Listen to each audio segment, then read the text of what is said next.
Right, let's get our boots on and head out to Wiltshire, to the landscape around Stonehenge. We all know the famous stones standing there for thousands of years. But what if I told you there was something else, something absolutely massive, hidden right under our feet all this time? We're talking about a huge ring of enormous pits. These aren't just little holes in the ground, they are massive shafts dug deep into the chalky earth. Imagine a circle so big you could fit the entire town of Amesbury inside it. That's what we're dealing with here, a truly monumental discovery just waiting to be found. These pits are seriously big.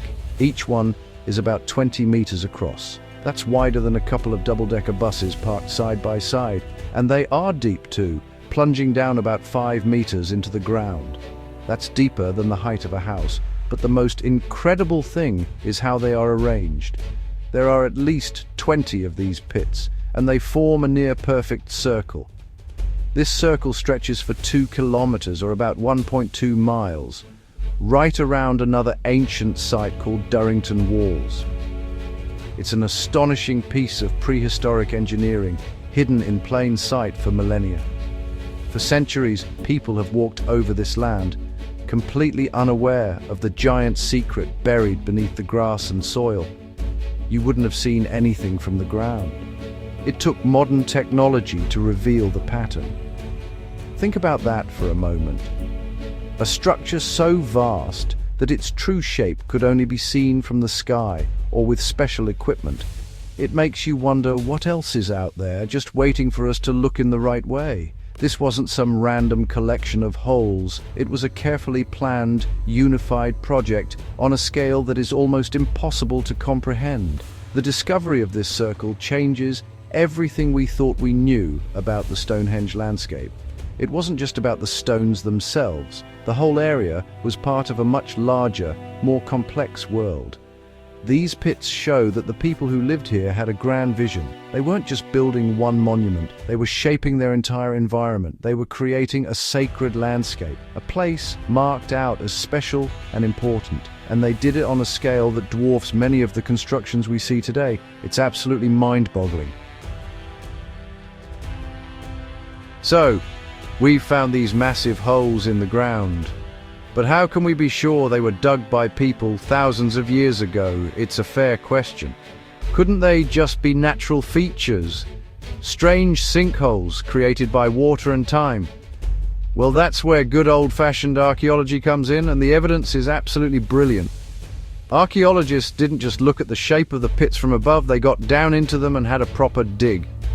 They carefully excavated the material that had filled them up over the centuries, looking for clues left behind by our ancestors. What they found inside was incredible. The fill wasn't uniform, as you might expect from a natural hole. Instead, it showed signs of slowly silting up over a very long time. But more importantly, at the very bottom of some of these pits, they found tools. Not metal tools, of course, but things made from bone and antler. These were the digging tools of the Neolithic people. They found antler picks, which were used to break up the hard chalk, and even the shoulder blades of cattle, which were probably used as makeshift shovels. These are the classic tools of the people who built Stonehenge itself. But finding tools is just one part of the story. To know how old they were, the team used a clever scientific technique called radiocarbon dating. Everything that was once alive, like an antler or a piece of bone, contains carbon. By measuring how much of a special type of carbon, called carbon-14, is left in an object, scientists can work out how old it is. The results from the material found in the pits were conclusive. They showed that these shafts were dug around 4,500 years ago, during the late Neolithic period. This is the very same time that people were building and using the Great Henge at Durrington Walls. So, when you put all the evidence together, the picture becomes crystal clear. We have the sheer size and perfect circular arrangement of the pits, which is highly unlikely to be natural. We have the discovery of man-made tools, the very implements used to dig them. And we have the scientific dating that places them right in the middle of the great monument-building era of prehistoric Britain. This isn't just a theory, it's solid proof. These giant pits were without a doubt created by people, as part of a massive, organized effort that staggers the imagination.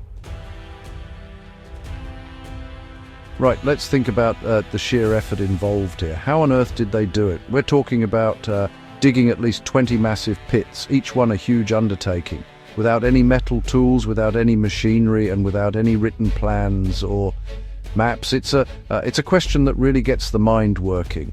The people who built this had to organize a massive workforce. This wasn't a job for one family or a small group. This would have required hundreds, maybe even thousands of people working together towards a common goal. They would need to be fed, housed, and directed. The tools they used were simple but effective.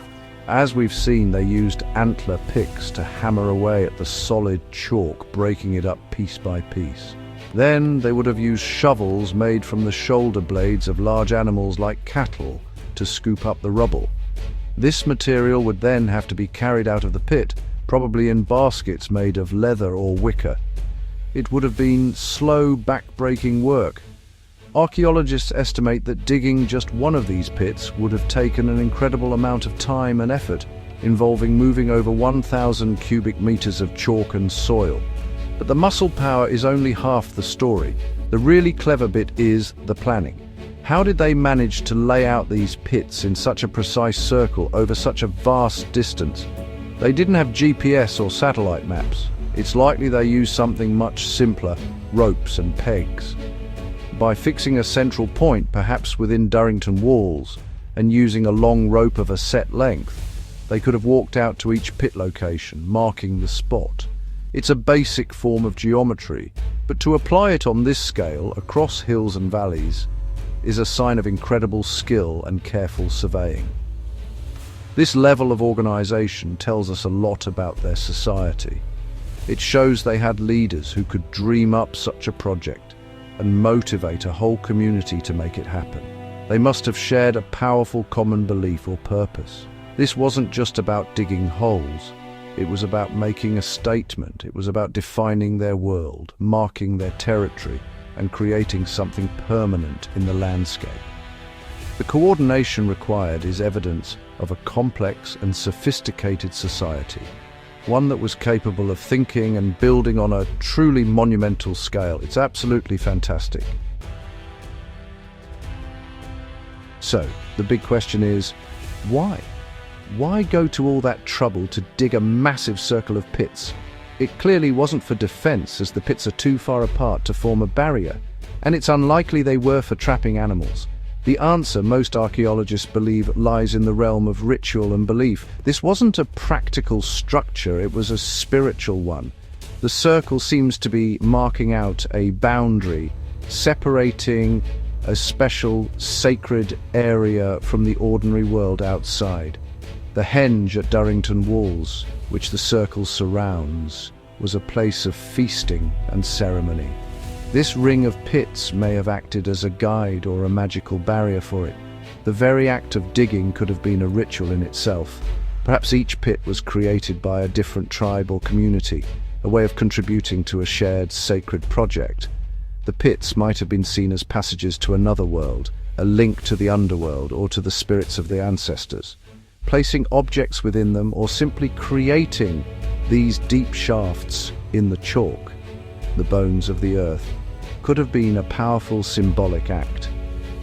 The circle defined a sacred arena where people could connect with their gods and the cosmos. It was a way of making their beliefs physical and permanent in the landscape.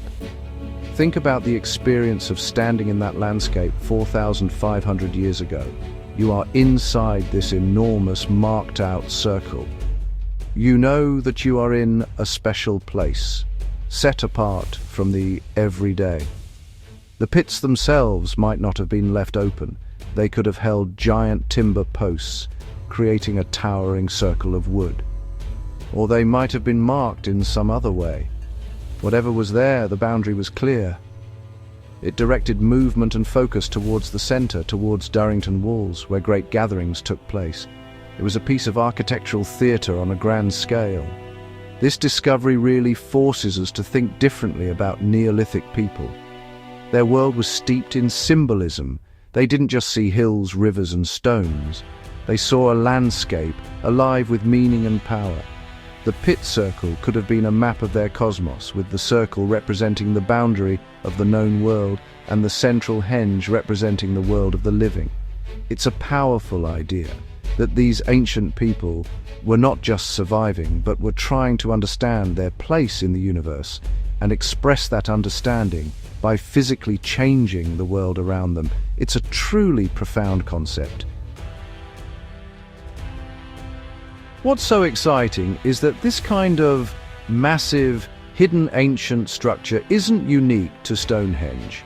All over the world, we are finding evidence of other large-scale projects that have been lost to time. Take the Amazon rainforest, for example.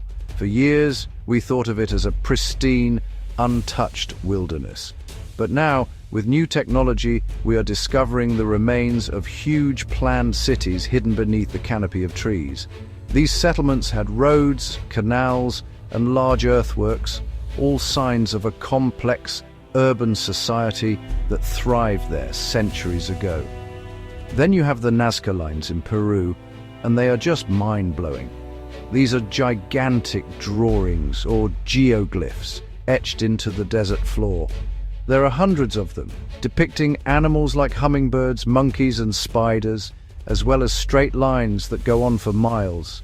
They are so big that you can only truly appreciate them from high up in the air.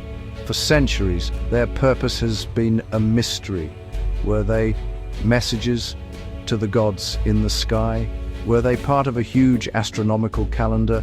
Whatever their purpose, they show that ancient people had the ability to plan and execute enormous artistic projects. These discoveries, from the Amazon to Peru to Wiltshire, all tell a similar story. They challenge the old idea that ancient societies were small, simple, and primitive. It's just not true. These people were capable of incredible feats of engineering, planning, and social organization. They built structures that were designed to last, to make a statement, and to shape their world according to their beliefs. They weren't just reacting to their environment, they were actively changing it on a scale that we are only just beginning to appreciate. The common thread is that these vast structures were hidden from us for so long. The Amazonian cities were swallowed by the jungle, the Nazca lines were invisible from the ground, and the Stonehenge pits were filled in and covered by grass. Without a bird's eye view or the right kind of technology, these wonders remained secret. It makes you think, what else is out there still waiting to be found? We are living in a golden age of archaeology, where we are rewriting the history books with every new discovery that emerges from the earth. It is truly a brilliant time to be looking at the past. So, how are we finding all these amazing lost sites? The answer is technology. We have incredible new tools that allow us to see beneath the surface of the earth without ever digging a single hole. It's like having X-ray vision for archaeology. One of the key methods is called remote sensing. This involves using equipment, often on planes or drones, to survey large areas of land. Techniques like LiDAR, which uses laser pulses to map the ground in minute detail, can digitally strip away trees and vegetation to reveal the lumps and bumps of ancient earthworks beneath. For the Stonehenge pits, the team used something called magnetometry and ground-penetrating radar. These are geophysical survey techniques. Basically, you wheel a machine over the ground, and it sends signals, either magnetic or radar waves, down into the earth. Different materials and disturbances under the soil affect these signals in different ways. A big pit that has been dug out and then filled back in will show up as a clear anomaly, a different reading from the undisturbed ground around it. By mapping these anomalies, archaeologists can build up a picture of what's hidden below. It was this kind of survey that revealed the breathtaking scale of the pit circle. By patiently walking back and forth over huge areas of land, the team pieced together the evidence dot by dot until the full circle emerged on their computer screens. It's a perfect partnership between old-fashioned fieldwork and cutting-edge science. The technology points you in the right direction, telling you where to look. Then you can go in with the trowels and the brushes, what we call ground truthing, to confirm what the machines have found and to uncover the finer details. This technology is revolutionizing our understanding of the past. It allows us to study entire landscapes, not just individual sites. We can see how monuments were connected, how people moved through the land, and how they organized their settlements. It's faster, it's non-destructive, and it reveals patterns that would be impossible to see otherwise. We are no longer just finding isolated clues. We are uncovering the entire blueprint of ancient worlds. It's an incredibly exciting time, and these tools are the key that is unlocking so many long-lost secrets. When you put all this together, the sheer scale of the Stonehenge pits, the precision of the Nazca lines, the complexity of the lost Amazonian cities, a new picture of our ancient ancestors begins to emerge. It's time to throw away the old cartoon image of prehistoric people as simple cavemen. These discoveries prove, beyond any doubt, that they were intelligent, resourceful, and capable of abstract thought and long-term planning. They had a deep understanding of their environment, of mathematics, and of engineering. They were people just like us. Think about the intellectual effort required. To conceive of a 2-kilometer-wide circle of pits, to plan its layout, to organize the labor, and to carry it out over a long period of time, demonstrates a level of cognitive and social sophistication that is truly impressive. This wasn't a random act. It was a deliberate, planned project that expressed a complex idea or belief. They were creating a symbolic landscape, a physical manifestation of their worldview.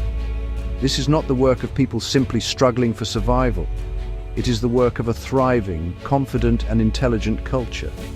These findings force us to have more respect for the people of the past. They didn't have the technology we have today, but they found ingenious ways to achieve their goals.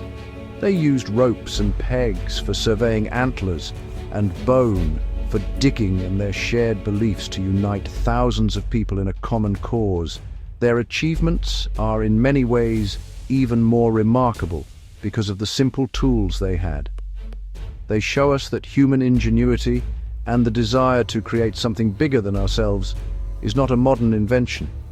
It's a fundamental part of who we are. Ultimately, every new discovery, like the Durrington pits, changes our story. It pushes back the timeline of human complexity and shows that our history is richer and more varied than we ever thought. The past is not a dead, unchanging thing. It is a dynamic and surprising place that we are constantly rediscovering. These ancient people were not just beginning their journey. They had already built complex societies and were shaping the world in profound ways. And that's the real treasure we uncover, a deeper, more accurate, and far more awe-inspiring understanding of our own human story. It's just fantastic.